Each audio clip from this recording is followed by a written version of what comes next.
What is up, guys, and welcome back to the Sweat It Out podcast Money Vault segment Fridays. Guys, we're excited because today we're going to hit you with some very interesting stuff going on in today's world in the space of NFTs, the metaverse, and of course, the coins, the cryptos.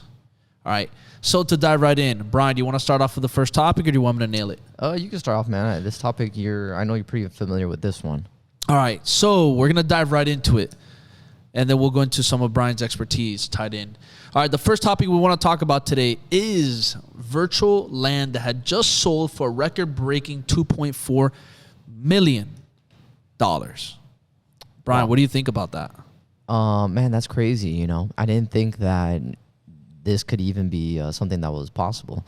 It kind of feels like you're buying, I don't know. When you dive into this, it feels like you're buying like real estate, kind of like some of these like virtual reality games. You're actually owning a piece of the land. So this is interesting, man. We're $2.4 million for this property. Well, I don't know, Anthony. You tell me. What do you think about this thing? Look, all I'm gonna say is that, guys, the virtual world is now unfolding before our eyes, upon our world. People have already been investing in this a year, 2 years ago. Decentraland, for example, which is one of the older ones, has been around since 2017. And look at the people capitalizing on this right now. And we're talking about Decentraland, 2017. That's going to be 4 years ago. Or it is 4 years ago. It's going to be 5 years. 5 years now. Hold up. 5 years, because we're about to be 2022. 5 years, this virtual world has been around. And now it's when these things are unfolding, it goes to tell you something. So there's money to be made. There's money to be made. But we have to study what is going on, how it works, how this plays out, what makes sense, what doesn't make sense. But there is money there. People have been making money. And you just had a record plot of land sold for $2.4 million. Think about that. Think about that for a second. Way more than your average household in real life. Yeah, man. Look, as the more I study and I get deep into this, I'm finding out that everything that I thought I knew was upside down.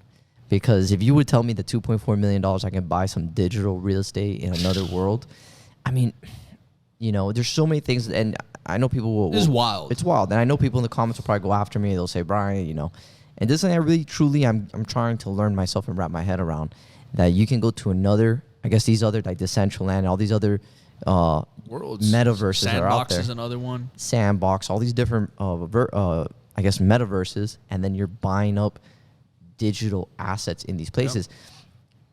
What's going to be the one that's going to hold its most value? Is it Decentraland going to win? Well, right now, Decentraland, Sandbox are supposed to be two of the stronger ones. I saw another one that came out that's supposedly catching steam, but I know Decentraland, Sandbox are the ones that are the two strongest holders in their space, and were the ones most people are investing in. That's the one that most of the big name companies are investing in too. So you got companies like Atari, Nike. You have Adidas recently just invested as well in plots of land. So when you got names like that investing these lands, you kind of want to start paying attention to some of those, because those are some heavy hitters. And I know Disney World, actually, I forgot to mention this, Disney World is actually rolling out their own virtual world, which is pretty wild. And I read somewhere that Disney World, actually, you know what, we'll start pulling that up too. Disney World wants to incorporate that virtual world somehow with their actual park. So you feel like you're in their park, but you're also in a virtual park at the same time. Some crazy wild shit like that. So the end game is so what's the end game, number one? Are they trying to create different universes so we can download our own digital avatar into that world? I think it would be zombies. Yeah, like zombies we're entering into this world. I'm trying to figure out like what is the end game, because I know right now this is early with all this land, and to me, I believe some of it is people washing their money from taxes, or maybe they might be trying to reduce their tax hit. They're moving it around to these creative assets that are being created. Well, think about it. If you really think about it, like traditional artwork, people buy traditional artwork to be able to what? Yeah, to move their money around. Exactly. So this is just a form of buying a different type of artwork digitally instead of the traditional way. So it's if you think about it, it's the same shit. The only thing they're doing it in a different format, I guess you would say. It somehow, for that angle. But look, I'm going to read to you here real quick. This is a quote. I want to look this up. How Disney, Intel, and other old reliable stand to gain from the metaverse. So here, let me dive a little bit more into this. Where is it? I just had it. Let's see. Yeah, right here. Here we go. A whole new world. This is where it ties in with that. A whole new world. Disney is the latest firm to announce metaverse plans. All right. Basically, what they're saying is, again, like pretty much what I was telling you about. They want to incorporate it where you can actually be in the metaverse of Disney World, enjoy a very similar theme-like experience at a park without having to be at the park. And then they also want to do it where you can also have this virtual interaction at the park while you're being at the park. That's pretty wild. So think about it. Let's say there's parents who can't afford taking their kids to Disney World, but they want to give their kids the Disney World experience from home. And let's say you go to Disney World and you've already gone millions of times to Disney, and now you can put on these things at Disney and you can see things popping up while you're at Disney World. No, the Disney's market cap is gonna pass $5 trillion. Bro, they just opened up an NFT project. They just sold millions on one of their NFT. They did it was the I forgot which collection. It was like a big collection of Disney memorabilia or stuff like that in their NFTs that they did, the Golden Collection or something like that it was called. But basically they were selling like it was actual Walt Disney holding Mickey's hand. That was like a golden trophy. One was of like Homer Simpson. They sold the whole Disney line. They're doing a Star Wars now. They're also doing a Marvel one, and they're selling it through Vivo. That's where they're using as a marketplace for their NFT collection. So it's pretty interesting how quickly these big companies are jumping. And keep in mind, guys, when you have a big name or a big company and you start an NFT project, your NFT project's going to blast off the roof, you know, because your name is so big. That's why it goes back to branding. If your brand is so strong, you can sell whatever the heck is out there and you will make money, right? Disney, that's the thing with a lot of these companies that are old. They're smart. They're bringing new people who have understanding of these new technologies, these new ways to make money. And what do? Disney's already been a big name for years. So what do? We have to jump into what's hot right now to keep our name relevant. Same thing with all these other companies. Nike, jump into what's hot, keep ourselves relevant. Atari, jump into what's hot, keep ourselves relevant. Adidas, jump into what's hot, keep ourselves relevant. These companies have been around for years, guys, but look at what they do every single few decades. They adjust, they adapt, they adjust, they adapt. I think what's going to happen, man, we're going to fall into where the physical world is going to become a luxury. And everybody's going to fall into what you just said. In Disney World, instead of you going to Disney World because you can't afford it, now they're going to start, corralling you into the digital space. Yeah. So now you go into these metaverses of Disney World. And then if you want to go to the physical Disney park, you're going to have to pay a premium, even more so. So I feel everything's going to go backwards. So digital is going to be the entryway, the least expensive way to enjoy, a physical, activity you used to do or real world activity you do. And then the real world, now that's going to be a huge premium. I think that movie theaters or live actors or live performances are going to be extremely more premium. Look at this. Than what is in the digital space. I want to show you something real quick. Let me see if we could play on here. It's something that that Gary Vee said. I want to pop it up. Let me see if I can find it. I think I actually sent it to you. Did you actually see it? I think it was him talking about the NFTs and about somebody asking him it not being, something that you can feel and hold, something that's physical and tangible. Let me see if I can play it over here. Digital aspect of it, that you can't see it. Well, you can't see a blue check on Instagram. I don't walk around the world with a blue check tattooed on my forehead, but everybody sees it. You can't see my 9 million followers on Instagram, or can you? I would argue the reverse. I would argue people can't see most of the fancy things you have in your house, that people can see more digital than they can real life. And that's the aha that just hit so many people on the other side of this screen. digital aspect of it that you can't. Oh, hey, that's cool. I mean, I don't know what to tell you. I mean, Gary Vee's a smart guy. But it just goes to show you where things are moving with the whole digital space.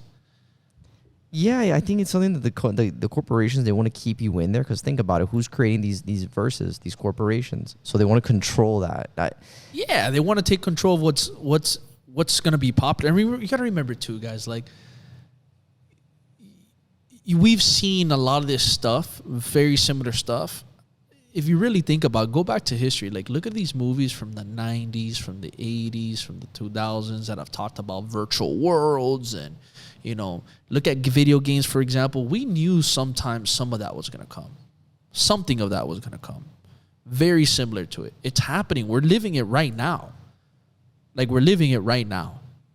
Like this is like the real beginning of it. Like the real beginning of it. Brian, are you going to be an investor? In what, in digital real estate? Yeah. Yeah, I mean, I got to learn more about it, man. I really got to dive into it. Right now, I got to see which one's going to be the market leader, if it's going to be Decentraland or if it's going to be Sandbox or whoever it is. I'll probably most likely stake my claim in one of these metaverses because, you don't want to be left out. But, to say I'm going to put my whole livelihood into one of these, digital assets, no, I'm not going to do that, but I'm definitely going to put something in there to see where it might go because it's interesting. If some of those lands are selling for 37 to 50 cents, why not drop some money into it? Yeah, I mean, putting some money into 100% for sure to see. It's just, it's just weird. I kind of feel it's kind of like, I don't know. I don't know. I got to do more It's research. interesting. Look, last thing before we finish this part up, this is coming from Dan Fleshman. I'm sure a lot of you guys know who that is. If not, go check him out. Entrepreneur, influencer, very smart guy. I think he's invested in over 36 businesses. But he said, and this is coming from the person who made the 2.4 million. So last year, so this is what Dan said. Dan Fleshman said, last year my nephew asked me to match his $12,600 investment into 3 plots of virtual land, and Dan Fleshman said no. Today, Sasha Fleshman, his nephew, sold 1 Genesis plot on Axie Infinity, which is on another virtual world, for nearly $2.4 million. One of his 3 plots. So who knows what those other 2 plots of land are valued at? And he invested $12,600. Wow. Think about that. Brian, if you knew that back then, wouldn't you invest those $12,600? I mean, yeah, man. I mean, I would have bought Bitcoin back in 2014, man. But that's why people need to pay attention to this now. Because right now we're living in that infancy of what Bitcoin was before. For NFTs, for the virtual world, for all this stuff. But here's the difference. More people are more aware now, so more people are jumping on it faster. Back then, people weren't such aware of what Bitcoin and digital stuff was. Now people are more aware of it. So they see something new, they're like ants jumping all over it. I think people's perspective or view of money is more of they're looking at it like it's gamified. Video games does that as well. So they don't really, I'm starting to see a lot of a trend where people are just putting their money in these different assets to see what hits. Remember, there's a lot of money in the economy right now. There's inflation going on. People are moving their cash around. A lot of crypto millionaires, a lot of crypto billionaires out there. I don't want to say that this is something that's concrete or for sure, but I think that when people are investing it, they have to be very, they have to be very, very cautious on where they're putting their money in, because you can lose it very quickly. Yeah. Well, I was reading some wild shit the other day. Now they're talking about I was reading on the news. What if there's like a random digital power surge or something like this, and you lose all your investment, or you lose all of this? I don't know. I was reading some stuff the other day. Think about it. If the internet goes out, let's say there's an EMP, or there's a war and attack. They do that and they wipe out the internet and all the power grids. You're screwed. Where are you going to pull all that money out? You can't do anything. Think about that. So that's just like an idea for people to think about. Because if you're heavily invested in the digital world, you also got to be concerned. You don't have access to your virtual world either. It's it's something like that you gotta be Yeah. concerned Doesn't about. mean don't invest in. I want to invest, but No, we got to see what to invest in. You gotta see what to invest in. Yeah. You know, with the digital coins and the currency, it's something that you gotta be. You don't put your money into it, but you don't want to be cautious too how you go about it. You got to be well educated around what you're putting your money into. Yes, because things can change very quickly. Yes. All right. So talking about, virtual land, let's go to the real world now, Brian. But tying in the NFTs. I think the NFT real estate. So this is an interesting topic. I think that there's a big problem going on in real estate where it's a very slow and cumbersome process to buy a home. It takes a lot of time for you to, let's say you go out there and look to buy a home or you want to do a transaction. It's a very long time, especially if you're going to finance to purchase a home. If you're doing a cash deal, there's some time, there's a due diligence period, inspection, all that. And it could take like 2 weeks minimum, at most 2 weeks to close on a property if you're doing all cash. If you're financing the home, it's going to take another 45 days, maybe even 2 months before you get the home. Yeah. Now with NFTs in real estate, a few things I was researching in it was the transparency of NFTs and putting, I guess, on the blockchain and having that transparency in it, which is very cool because right now when you're buying a home, you have to go through the inspection, the due diligence process, you have to do title, you have to do a clear title, you have to do all those checks. Now, if you're telling me if you can do an NFT of your home or the property you're going to buy, and it has a history of everything, basically an open ledger where you're able to see like a certificate, like you've told me, of, hey, this house, these are the issues this home has. This home has currently a lien on the property. There is some form of tax issues with it that the owner has. That shit. You're not gonna buy it, but you'll have the owner clear it. So it's like instead of having no transparency, because traditionally how business has been done for a long time, there's a little bit of shadiness, especially when it comes to the world of real estate, because you don't know where the money's coming from. That's number one. So this would put a stamp on that.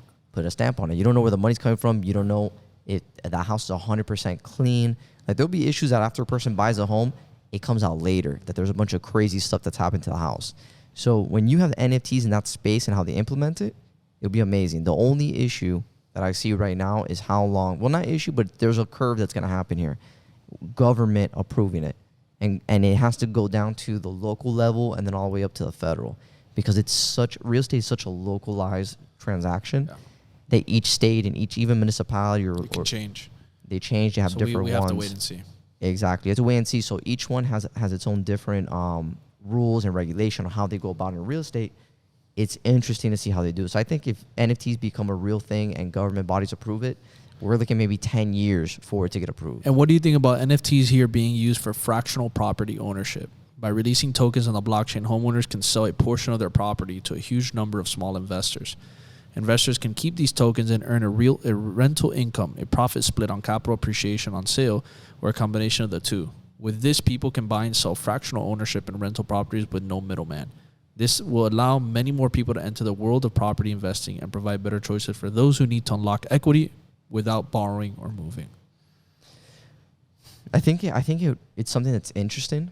But when you're doing that, there's a lot of speculation that goes into it. Yeah, a lot of people think it's very easy. When you go into the investment world, especially like this, where there's not much regulation on it, it's such a brand new technology. I don't know about owning equity stakes of your own home. You were talking about rental properties. That's something that's already being done already. But people have to be informed of what they're buying, Because I can open up an NFT for a house over here on the corner, a multi-family home. But what's the due diligence on the property? What are the true facts that are stated on that? You get what I'm saying? There could be a lot. I think government regulation needs to get into that space to some extent to control it. Do you think it'll go wild if it doesn't? What happened with what's going on with crypto? Those pumps and dumps. People are making these coins out of nowhere. They're doing these DeFi projects. People are buying it, and then they're like, "Oh, this is the hottest thing." Look at the NFTs that you've told me about. People in the Discords freak out if somebody do little changes or things without anyone knowing. And then what happens? The moment you lose that trust, that transparency. Yeah, it's all about community and trust in this world. In that world, people dip. Yeah. So what's going to be the trust or what's going to be the stamp? Because right now the government is the stamp of approval. Yeah, in a way. Now it's funny because it's like you don't want to give away, but at the same time, people feel like they want some kind of regulation. I'm not saying that you don't need. The government serves its purpose. At the end of the day, the government bodies are there to serve and protect its people. Obviously, in a democracy, that's number one. The public is number one. You know what's crazy? If you think about it, it's like NFT so young. There's going to be, eventually it's going to turn like a lot of these regulations that got put on the stock market years ago. Yeah, it's gonna. Think about it, where you were able to do a lot of crazy shit, where people were getting away with wild shit in the stock market. It's gonna be the same thing. Yeah, Government stepped in, started changing a whole bunch of shit. Yeah, you need to do it because then there's a problem. If you erode the trust of the public, people are not gonna go back. Yeah. They're not gonna trust it. They're not even gonna get into it. It'll be very interesting. Very interesting. But with the NFT for real estate, that's one application for it. Well, real estate's everything. Real estate's everything. So that's one application of it that you can use it for. You can even use the NFTs for real estate, to reduce insurance fraud. Yeah. So that's another way that people can use NFTs to leverage or, reduce the cost. Because if these NFTs work like that and they have the transparency, you just drop the cost. Because look at Miami. Miami insurance is so high because of all the fraud that happens here. Totally. Here's another thing that's interesting. NFTs could also be used for mortgages. It may be possible to borrow in the future by issuing NFTs backed by your property ownership. Individual investors could then purchase an NFT that represented a portion of the debt. Holders of NFTs would subsequently be paid, can't say that word, be paid back in based on how much they loaned out through the blockchain. That's something that's created too, but people also have to be worried about the packages that they're buying, If you're backing, what is it? They're going to back a single home? Is it going to be, what's going to be the packaging of? It's too early to even get into that. I wouldn't even bother looking into it. Real estate's a different thing, man. It's a different animal. It's a different animal. I wouldn't even want to touch that right now at this moment. Yeah. Well, it's definitely something to learn about. Mm-hmm, Hopefully we can come back with way more information as we get more educated around this space, but that we like to talk about it just so that way we can educate and also educate ourselves with what's new coming in this world. All right, next topic. Bored Ape Club sold 96 million in 1 hour. Their mutant edition. I want to talk a little bit about that just because of what is going on in the NFT space as we continue to talk about this world that we live in now. What do you think about that, bro? Project making 96 million in 1 hour, man. That is crazy. That is crazy that is what's going on. Like, I can't even run my head. 96 million. And they sold them all. Dude, it goes to show you what the power of like proper preparing, right branding, right art, right people investing into it, the right community, the right people backing it, promoting it. There's a lot that goes into these projects. So they're doing a lot of really good things. No, they're doing a lot of great stuff, and I know that Bored Ape has one of the strongest communities. They were having tons of celebrities and athletes. And they were having, I guess, what is this, like an event? And for you to go in the event's completely free if you own one of the NFTs. Yeah, it's the utilities behind it. So that's the cool thing about these. That's where the NFTs I feel too are going to, is that it's going to be based off the utilities that they provide. So you get an NFT, what does your NFT do? Because here's the thing, you get an NFT, it's just art. But what if the art had utilities tied to it, right? That's what they're coming up with, these different projects. Okay, well, if you have this NFT, once a year you're going to have entrance to this VIP this, or you're going to be able to get into our workshop, or you're going to be able to get into this concert, or you're going to be able to get this, or you're going to be able to get that. So now there's a backing to the NFT. There's a reason why you want to get the NFT. Oh, you might meet so-and-so. You might get so-and-so. You might get into this place by owning this NFT. That's where you're going to see clubs popping up where you can only get into certain places by having an NFT, which is wild because now when you go out, and I'm telling you, you're going to see more of this, especially in Miami.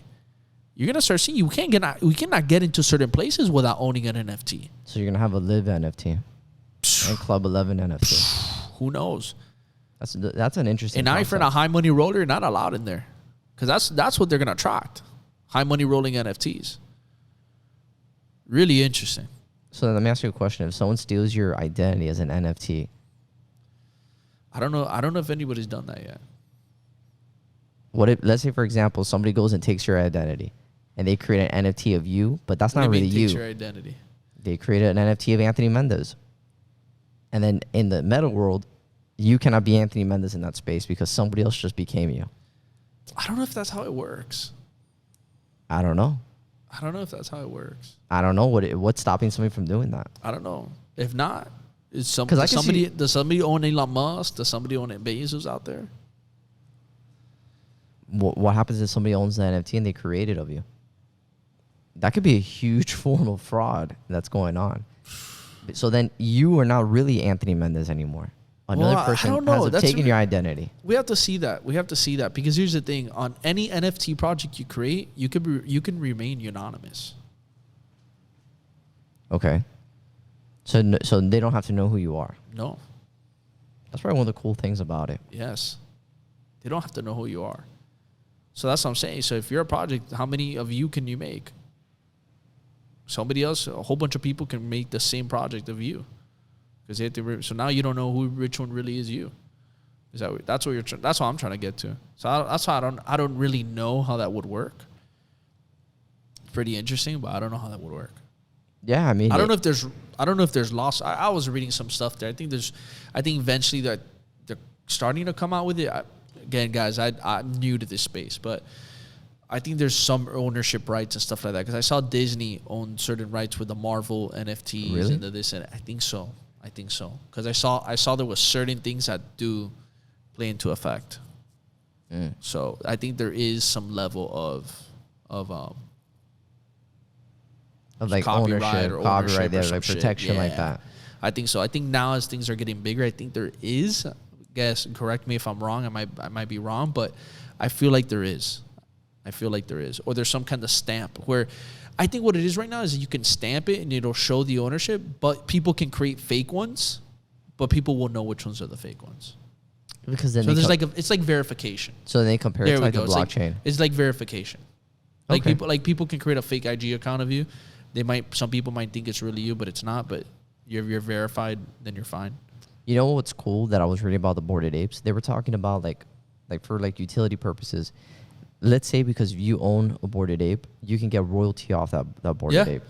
But that's in all these NFT all projects. these. But let's say the Bored Ape, they make like a movie from it, or they make clothes from it, or they make like a series from it. You potentially, for owning that Bored Ape, you can get a royalty or a cut from those profits Yeah. directly. Always. That's why NFTs are powerful, guys. I think it's about you can make like 10% per NFT of royalties. Yeah, or what they built Over and into it. over again that it's sold. So I buy your NFT, I take your NFT, I sell your NFT, which it's actually my NFT now because I own it, but I sell my NFT. You still get a 10% from that sell that I made Because I created it. because you created it. You get creator rights. So you get creator rights for that. Yes. And now if that person sells it, you get 10%. The next person sells it, you get 10%. That's crazy, man. That's actually a very cool feature. So why do you think people want to sell 5,000, 10,000 NFTs? Why do you want to sell so many? Because they get 10% for life off every person that flips it. Yeah, and if one of those things get picked up by like a big company Done. and they use it, let's say Done. Disney World And wants to remember, use it's all Bored perceived Ape. value. So whoever puts a price tag on it and sells it, and it's at that price, that's a new value price. So that's the crazy thing. If Disney World picks up one of these Bored Apes, all these guys are going to eat from it. And let's say the movie makes 100 million, and let's say 10% of it, 10% of that 100 million, which is 10 million, goes back to if them. Disney buys it at that price. Well, no, let's say Disney uses the rights to use Bored Ape, like the brand, right? Well, they would have to talk to Bored Ape. They rather talk to Bored Ape, and then what did the people get a cut from that? No, if they buy their NFT, if they buy one of their NFTs. So Each NFT individually is its own special NFT. So every NFT, for example, Bored Ape had 10,000 NFTs. 10,000. You buy one of the 10,000, that is unique. There's no other NFT of another. Like, for example, there's Bored Ape collections. There's the Bored Ape Yacht, Bored Ape Mutants. There's Bored Ape other ones. That Bored Ape collection, say the Yacht Club collection, each of those 10,000 is a different picture, different NFT picture, but they're under the Yacht Club collection. You buy one of those, it's unique amongst the 10,000. Each one is different. Each NFT is different. what if Disney World buys one of those NFTs and then they use it in a movie or in a production? How does that work? So the Bored Ape That I people- don't know. I don't know because technically Disney owns that NFT now, that one NFT.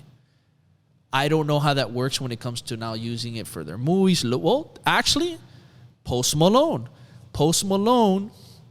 bought a board NFT and he put it in his music video with The Weeknd. And he showed him buying it, and he put it in his new music video, him buying the Boarded Ape NFT. Wow.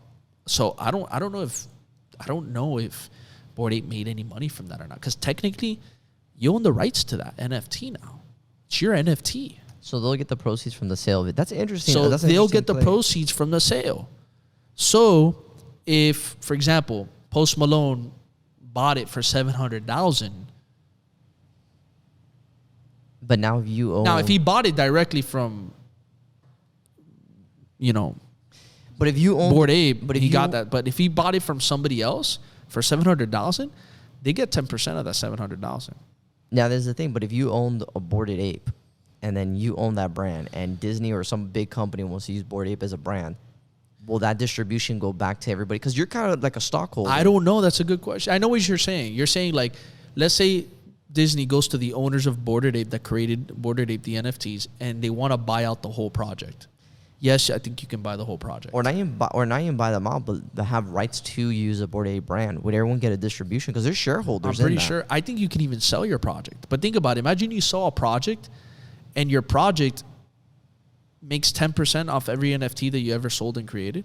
Oof, the value of your business? That's powerful. that is crazy. Think about that. Think about that. Let's say you create an NFT project. Let's say your NFT project, let's say you released 50,000 NFTs amongst different projects you created within your Bryan NFT project. And you've released over 50,000 NFTs. And now there's 50,000 Bryan brand NFTs out in the world. And each of those 50,000 NFTs can make 10%. And your brand is hot, kicking, killing it. And now you have the value of what your business is already, made millions. But guess what? You can go to the investor and say, hey, hold up. I mean, you could go to that person who wants to buy your business. Hey, hold up. It's not just about the value of what I've brought in sales into my project. It's the amount of value that I'm going to continue to get, the money I'm going to continue to get for all those NFTs I have out in the world.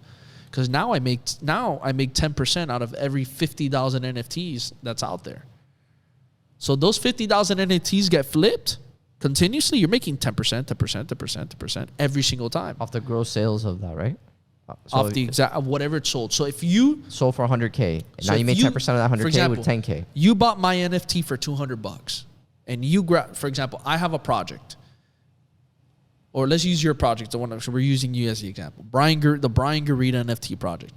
I, Anthony, go in and I buy Brian's NFT. One of them. Bryan has 10,000. I buy one NFT. That's my NFT now. I sell that NFT. I bought it for $200, and I sell that NFT for $1,000. You're gonna get 10% of that $1,000. Wow. And let's say the person who bought it for $1,000 sells it for $5,000. You get 10%. Because of my project. And let's say that person who bought it for $5,000 sells it for $20,000. You get 10%. The creator who made it. Yeah, always. That's actually really cool. Oof. But if you bought that individual piece, you don't get a royalty. You just get the transaction. What do you mean if you bought that? So the people who bought like the Boarded Ape, and if I sell it from Boarded Ape, if I bought it from them and then I flip it, they just get the initial transaction. they just get that transaction. Well, off the bat, yeah, because they're buying Okay. it for the first time. So they don't get royalties or anything because they don't own it anymore. Who? The person who just bought it. Oh, the one that just bought it? Yeah. I don't believe so. I think it's always a creator. Because that'd be cool if all those transactions, it gets distributed amongst everybody who owns it. Yeah, that's a good question. I would have to look into that. I don't know. That'd be From what I know, it's the creator that always gets the 10%. That would be cool if everyone got a 10%. So let's say you and me have like 10,000. I just don't know how of it. much money would be trickled down for that. But this is why, if you think about this, This could be a pawn, like a game, bro. Where everyone's making each other rich. But hold up. This is the closest thing to network marketing. Yeah. And that's why That's a bad word, man. It's not a bad word. But think about multi-level marketing? Network marketing. Network. Think about all these companies like Herbalife, Amway. If people were to model the framework of these multi-level marketing or network marketing companies, those guys, they already understand how these things work. They already understand how, if you think about it, these network marketers, they understand how these levels and all this shit works. So they get NFT projects, they're killing it because it's very similar. I just think, man, that because think about like the chain reaction you make. If I make a 10,000 NFTs, okay, and then I sell it to everybody, but I give everybody the same utility, which each one from any transaction that's ever done, you're gonna get a royalty and 10% from it. So I give you an NFT, him an NFT. Yeah, and it keeps going 10, 10, 10, 10, 10. I sell mine. But eventually it's going to have to cut you out because there's only so much you can give away of money because then it'd be too much of a percent that it'd be given away. Well, gets distributed amongst everyone. Yeah, but if the NFL doesn't, but think about it. If there's 10 people down the road, everybody gets 10%. That 10% added up becomes 100%, meaning that person is going to make 100% of the sale. Well, no, you get 10% of the share of what everybody gets it for. So let's say I sell my NFT for $100,000. Now that 10% royalty cut will go amongst all the current holders of that NFT. Your 10%. That 10% royalty. No, that 10% royalty for that project. Gotcha. So now let's say now it's $10,000. Now that $10,000 is distributed amongst every single holder. So you don't get $10,000. No, you don't get 10,000. I'll distribute So actually, the amongst creator everybody. gets less than him being the one getting the 10% every time. Yeah, because now everybody's involved. I'm just giving it as like a concept. Yeah, no, I get it. That it's just interesting to see. I don't know too much, but it'd be interesting to see how these things play. Yeah, because if you can do something like that, now it's like, oh, wow. So now I get as much value as a creator does. You have to see if you have power in changing those things. I don't know.